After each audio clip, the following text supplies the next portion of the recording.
Nous disions donc que Diego est maître de conférences à l'Université de La Rochelle et titulaire d'un doctorat en philosophie et études latino-américaines de l'Université d'Aix-Marseille et de l'Université de Rennes 2. Actuellement, il est le directeur de la Faculté des Lettres, Langues, Arts et Sciences humaines de l'Université de La Rochelle et directeur du Master LEA en projets audiovisuels et numériques. Adelante. Merci. Merci Anne, merci Santiago, merci pour l'invitation, merci pour l'organisation de cet événement. Et donc c'est parti. Escritura, c'est un projet collectif, non seulement parce qu'il a été imaginé et mis en œuvre par deux artistes. Ah, ça avance tout seul, hein, c'est ça? Mariela Cheregui et Gabriela Golder, et avec le soutien d'autres artistes invités, mais aussi parce qu'il a été construit sur les territoires et même plus avec le territoire. Escrituras est une série d'actions, d'interventions et de déambulations dans l'espace. Enfin, Escrituras est une série d'installations lumineuses composées de 6 affiches textuelles en néon installées sur les façades de certains bâtiments et autres espaces publics. Escrituras est né d'une recherche commune des deux artistes et de la volonté d'interroger l'espace public à partir des dispositifs et des techniques de dérivation psychogéographique et des ressources de représentation graphique et textuelle. Selon les artistes, Escrituras est un projet de production communautaire, participative et performative et d'intervention territoriale basée sur des stratégies cartographiques open source. En 2014, les gouvernements de la ville de Buenos Aires lancent un appel à artistes, designers, architectes et créateurs afin d'intervenir 5 espaces dans la ville. Le titre de l'appel était Buenos Aires Sitio Específico, en référence à la pratique artistique Site Specific, qui consiste en la création d'œuvres en dialogue direct avec un espace défini et bien précis. Avec ce titre, les gouvernements de la ville jouaient avec 3 niveaux de lecture. Dans un premier niveau, sûrement le plus évident, du moins pour les artistes, la résonance du titre avec la pratique du site spécifique. Sur un deuxième plan, le titre servait de slogan publicitaire pour mettre en valeur les avantages de la ville en tant que destination touristique. Buenos Aires, sitio específico, Buenos Aires, ciudad única, ville unique. Enfin, dans un troisième niveau de lecture, le titre et l'initiative sont venus confirmer un engagement politique qui a suscité des doutes, notamment parmi les associations des quartiers concernés. Il s'agissait ici de réaffirmer un processus par lequel le gouvernement de la ville cherchait, 17 ans, à revitaliser certains secteurs défavorisés dans le sud de la ville. Ainsi, la loi 4353-12 crée un territoire non imposable, une sorte de paradis fiscal pour les activités liées aux arts visuels, musicaux, littéraires et du spectacle vivant. Des activités donc que le même gouvernement se permettait de regrouper sous une dénomination bien à la mode, les industries culturelles. Exception de l'impôt sur le revenu brut, de l'ABL pendant 10 ans, de l'impôt et du paiement du droit et des délimitations et des constructions. Dans l'article 3 de l'appel à projet Buenos Aires Sitio Específico, il était indiqué les 5 sites choisis, précédés des nouvelles dénominations. Le premier espace, dans le boulevard Benito Pérez Galvos, à La Boca, avec la légende District des Arts. Le deuxième espace, sur le boulevard Iriarte, avec la légende District du Design. Le troisième espace, dans les parcs Patricios, Parque Patricios, avec la légende District technologique. Le quatrième espace, dans les rencontres de Jorge Newbery, des petits parcs qui sont autour de cette avenue, avec la légende quartier audiovisuel. Et enfin, le cinquième espace, celui sur le carrefour de la rue Florida et la rue Sarmiento, las cuatro esquinas, n'avait d'autre légende que Microcentro, qui est en fait la ville administrative, la cité administrative. Comme on peut le constater, tous les secteurs au quartier, à l'exception du microcentro, portaient un nom métier. Par cet appel, la municipalité cherchait à renforcer l'orientation ou la caractérisation de certains quartiers en suivant les orientations des tendances qui, plus ou moins clairement, commençaient à apparaître. Ce sont des tendances que l'on pourrait rapprocher de la notion d'ambiance. Cette caractérisation des quartiers a été voulue neutre, en ce sens qu'elle s'inspire des environnements existants et qu'elle a été créée à partir d'initiatives indépendantes et de dynamiques associatives. Il s'agissait de donner une réponse officielle, institutionnelle et politique à un phénomène apparu de manière plus ou moins spontanée, mais surtout d'affirmer, puis de tenter de marquer, établir un rythme, d'accélérer les processus en cours. Un processus qui avait émergé avec sa propre logique et son propre dynamisme, des ambiances propres à ces dynamiques, un phénomène qui existe dans d'autres capitales au monde. Or, en observant l'emplacement des points de l'appel sur une carte, la première chose qui attire l'attention est la concentration géographique, en particulier la proximité des 3 premiers points. Le deuxième élément, toujours dans les registres du lieu, est précisément le secteur sur lequel l'intérêt du gouvernement s'est concentré. Ces deux aspects s'expliquent par la même logique de réactivation de ces secteurs populaires tombés dans l'oubli des politiques publiques. Transformer ces secteurs par l'introduction d'une aide et favoriser les industries culturelles, tel était l'objet annoncé par le gouvernement. L'appel à projet Buenos Aires Sitio Específico, Buenos Aires Site Spécifique, venait d'une certaine manière réaffirmer cette volonté et, dans la mesure du possible, lui donner du sens. Cependant, comme nous le verrons dans cette communication, les effets secondaires ne seront pas sans conséquence, surtout pour les premiers intéressés, les habitants de ces quartiers. L'élection de Mauricio Macri à la tête du gouvernement de la ville de Buenos Aires accélère les processus de gentrification de ces quartiers, comme le montre l'exemple de l'ancienne usine Alpargatas transformée en peu de temps après en ensemble de logements de luxe type loft dans lesquels le gouvernement lui-même avait installé ses bureaux. D'une manière ou d'une autre, l'appel Buenos Aires Sitio Específico est apparu comme un écran de fumée pour cacher ces processus et pire encore, pour le légitimer. La preuve en est que sur les 5 projets retenus, seuls 2 ont été réalisés, un abandonné, et pour les 2 autres, ils sont disparus des radars. Les projets Escrituras avaient été sélectionnés pour intervenir dans les districts des arts, un secteur du barrio de la Boca qui se caractérise pour ses forts contrastes, situé dans le triangle de la rue Blanes, Villafañe et de l'autoroute. Au nord, le district est limitrophe des Catalinas, un complexe de logements de classe moyenne avec un poumon vert, des parcs et une qualité de construction qui contraste avec les usines et les maisons du district des arts. À l'ouest, le district borde la partie la plus touristique de la Boca, les passages Caminito avec ses bars, boutiques et restaurants. Mariela Cheregui explique que dans les secteurs je cite, dans les secteurs prédéterminés qu'elles allaient intervenir, 5 blocs de l'avenue Pérez Galdós, une artère urbaine qui allait abriter des textualités, il y a aussi une sorte de rupture.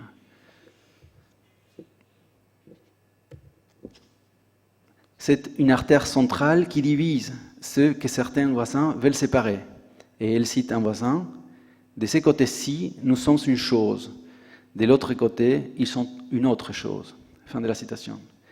Cette avenue, poursuit Cheregui, est une fissure géante, comme un canal qui dissocie ceux que chacun de ses habitants pense de son propre territoire et de l'autre. À l'époque, conclut Cheregui, on s'est dit que les défis étaient de taille. Il s'agissait de générer une dynamique de groupes et de communautés dans cet espace de friction. La Boca, mais c'est valable pour les 2 autres quartiers du Sud, est un espace qui, tout au long de son histoire, a été en tension permanente. Aujourd'hui, c'est un quartier où les conflits persistent en raison de la diversité des groupes sociaux qui y vivent. C'est particulièrement vrai pour les quartiers de la Boca. En fait, les zones défavorisées coexistent avec d'autres zones des classes moyennes et plus récemment avec des groupes sociaux des secteurs élevés. Très éclectique et hétérodoxe, c'est une zone en cours de transformation et comme tout lieu gentrifié, ces processus impliquent une violence implicite et explicite. Le projet Escrituras cherchait à activer des espaces de mémoire individuelle et collective par rapport à ces lieux communs et partagés, le quartier de la Boca, et en particulier les distritos de las Artes. Un aller-retour sur les territoires à la recherche de ceux qui révèlent les symptômes dans le quotidien et témoins et complices. Pour Cheregui, il s'agissait, hors de tout souvenir, d'articuler des actions concrètes pour rendre visible l'invisible. En fait, il s'agissait d'une mémoire qui envoie vers le futur et souligne que là où il y a de la place pour la mémoire, il y a aussi de la place pour la conscience active. Ainsi, Escrituras tente de penser à un type d'œuvre qui expérimente la mémoire d'une manière non scellée, en partant du principe que l'articulation des actes de mémoire est un processus progressif et dynamique qui évite toute fossilisation par rapport à ce qui doit être retenu. Comme le dit Cheregui, l'idée était de parcourir les corridors sociaux, politiques, culturels et historiques des différents points de vue et perspectives. Il ne s'agissait pas d'actes de mémoire circonscrits à la sphère de l'évocation, mais d'une tentative d'abolir toute tentative de pétrification de la mémoire par l'activation d'un acte de pensée qui entraînerait un acte de faire partie d'un être et devenir sur les territoires concrets. Il ne s'agissait donc pas d'intervenir dans l'espace public du point de vue des artistes, mais de composer avec l'espace et ce qui s'y passe dans un dialogue direct, en corps à corps, avec ce que la mémoire pouvait faire émerger dans le cadre des activations proposées.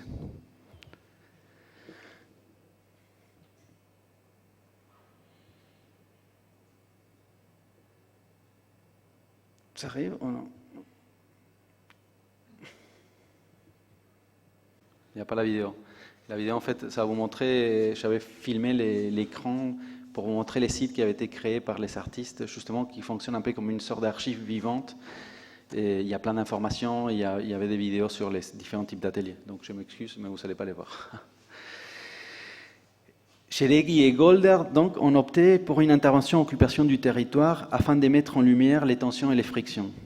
Elles ont proposé une série d'ateliers participatifs et communautaires animés par des amis artistes et des invités. L'idée était de travailler à partir des différentes ressources et des différentes sources afin de créer une plateforme collaborative et co-construite. Une sorte d'archive vivante de la mémoire actuelle du barrio, un développeur de frictions, un artefact de visualisation et d'invisibilité à l'usage des voisins. Une plateforme qui a pris la forme d'un site internet ouvert et collaboratif où tout le monde pouvait déposer ses apports. La visibilisation de l'espace du quartier était basée sur 4 axes de nature diverses: sonorité, écriture, corporalité et visualité. Les paysages sonores activaient l'aiguisage de l'écoute pour fixer les sons habituels inaudibles. Les silences intérieurs et l'attention calme des participants ont ouvert des possibilités et des réflexions sur l'identité et la territorialité. L'onomatopée, les murmures, les sons et les bruits naturalisés ont été mis en valeur par des déambulations psychogéographiques qui ont permis la construction des métaphores sonores à partir d'une réflexion sur l'évidence comme résultat d'un regard et d'un langage automatique qu'on vide dans la représentation, comme on suppose être connu et donc inutile à nommer. Cependant, aussi masquée soit-elle, l'évidence n'est pas souvent si évidente. Pour dire « ce n'est pas évident », il faut céder la place aux mots. L'atelier a proposé, à travers une série de slogans, de parcourir les territoires pour documenter, classer et révéler des phrases cachées dans les paysages du quartier, à partir de la constitution d'une base de données dont l'objet était la rue elle-même. L'inscription du corps dans l'environnement, pour sa part, a été explorée à travers une série de pratiques corporelles à travers lesquelles les participants ont reconnu de nouvelles voies et de nouvelles conceptions spatiales. Des stratégies tendant à invisibiliser les corps dans l'architecture ont été créées pour explorer les façons de les traverser en groupe. Dans la tension de la invisible visible, il y a un effet de distanciation par laquelle le corps est réintroduit dans sa propre territorialité. En ce qui concerne la visualisation, elles ont proposé une série de pratiques pour marquer les lieux cachés, puits, fissures, trous dans un bloc spécifique du quartier, des tracts qui suggèrent des nouvelles voies et des conceptions spatiales. En rompant les conventions des parcours prédéterminés, ils ont défini d'autres connexions entre l'espace pour créer un nouveau territoire visuel et textuel. Dans chacun des ateliers, il y avait un espace de réflexion dans lequel des textualités s'est posées par rapport à l'espace. La nouvelle cartographie s'est cristallisée dans une discursivité produite collectivement. Ces matériaux textuels, générés au cours des expériences de déambulation, ont fait l'objet des débats qui, à leur tour, ont déclenché de nouvelles discursivités à la suite de la cartographie collective lors des rencontres post-atelier. Tous ces documents visuels et textuels ont été inclus dans leur support originel sur le site web du projet, que vous ne verrez pas. Ah, c'est vrai? C'est tout? Ah oui, incroyable. Ah, mais moi, je ne le vois pas ici. Donc, vous voyez derrière moi. Les phrases qui enfilaient d'autres façons de concevoir les territoires et les relations qui s'y imbriquent ont été choisies en groupe.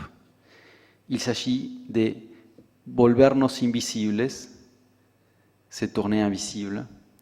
Se corrió el sol y cambió el límite. Le soleil a été déplacé et la limite a été changée. Es imposible el silencio. Le silence est impossible. El viento arrasa y se va. Le vent souffle et s'en va. El terreno se vuelve a mover. Le sol bouge à nouveau. Et eternos por hora, por día, por mes. Éternel par heure, par jour, par mois. Là, je vais passer à la suivante. Donc voilà les images des différentes inscriptions. Ils forment un récit visuel, spatial, urbain, lumineux et aérien sous forme d'affiches composant un récit poétique à caractère collectif.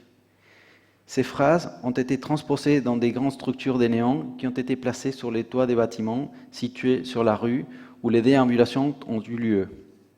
Ainsi, la signalétique urbaine, intégrée à l'architecture des usines et de l'habitat, construit une écriture spatiale à partir des pratiques narratives de la communauté déployée lors des ateliers. Il s'agissait de transcender la cartographie canonique, c'est-à-dire les formes standardisées de représentation territoriale, et de faire du territoire le véritable cadre de dialogue possible, ouvrant un horizon où l'action et la construction collective susciteraient de nouveaux débats autour du territoire.